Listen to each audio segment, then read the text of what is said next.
So let's get into the best conversation starters. Number 7 is, do you know where the restroom, bar, food area is? Hardest thing in a conversation is to start it.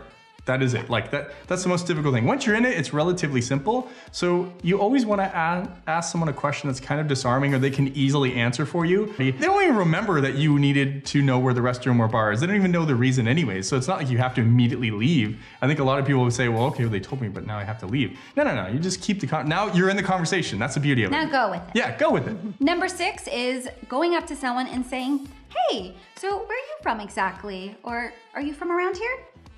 That's like a good one because especially if someone doesn't look like they're part of a crew. Number 5 is actually something that Dorian has taught me and has worked very well. And that is if someone is holding a plate of food or a drink, you just go up to them like, oh, hey, that looks really good. What is that? Where'd you get that from? It's like a super easy one. It's like, again, they can answer it very simply. It's not offensive in any way. And then you have the conversation of, oh, is it good? Like, oh, what do you like to drink normally? Or do you eat that kind of food normally? And then you go into, the beauty is, all of these conversation starters, you can use all the other ones to keep the conversation going. Oh, so where are you from exactly? Oh, hey, actually, do you know where the restroom is or whatever? You know, you can combine them all together and now you're in a pretty decent conversation. So number 4 on the list is very similar to number 5, and that is when you go up to someone and you say, hey, I really like your shirt. Where'd you get that from? And my answer is, Ashley got it for me.